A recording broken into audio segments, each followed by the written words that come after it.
আলুবিলাক পিচি গুটিখিনি উলিয়াই লৈছোঁ। তাৰপিছত এয়া বেচন অকণমান গুলি লৈছোঁ। তাৰপিছত এয়া মই আলু, পিঁয়াজ, জলকীয়া, বেচন অলপ পিটিকা কৰি লৈছোঁ। আলু আৰু বেচনৰ পিটিকাখিনি মই পটলৰ ভৰাই ল'লোঁ এনেকৈ। তাৰপিছত ইয়াত মই লেটিয়াই ধুনীয়াকৈ তেলত দি যাম। এয়া মই কেৰাহীত ৰিফাইন তেল অলপ গৰম হ'ব দিছোঁ। এই পিটিকাখিনিত মছলা, জিৰা, ধনিয়া গুড়ি আৰু পিঁয়াজ, ৰচুন এনেকৈ মই ধুনীয়াকৈ কুটি লৈ ধুনীয়াকৈ ভৰাই লৈছোঁ ইয়াত। এতিয়া মই এই পটলখিনিত অকণকৈ আঙুলিৰে এই পেষ্টখিনিৰ ওপৰত সানি দিম, নহ'লে ওলাই যোৱাৰ চান্স থাকে। এনেকৈ সানি দিম।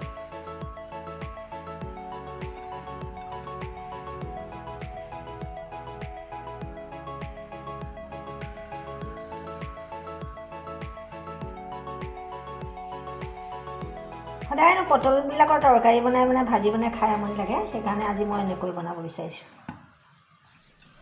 আপোনালোকেও খাবচোন, এনেকৈ বনাই খায় আপোনালোকে। মই এনেই বনাই দেখালোঁ আপোনালোকক আজি মোৰ ফালৰ পৰা। মোৰ এতিয়া সানা হৈ গ'ল, গতিকে মই এতিয়া তেলত দিম।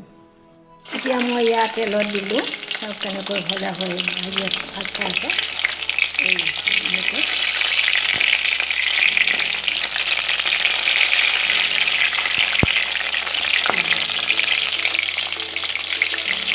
এনেকৈ ভজা হ'লে মই পিছত ধুনীয়াকৈ যেতিয়া মচমচীয়া হ'ব, ভজা হ'ব, তেতিয়া মই নমাই থ'ম।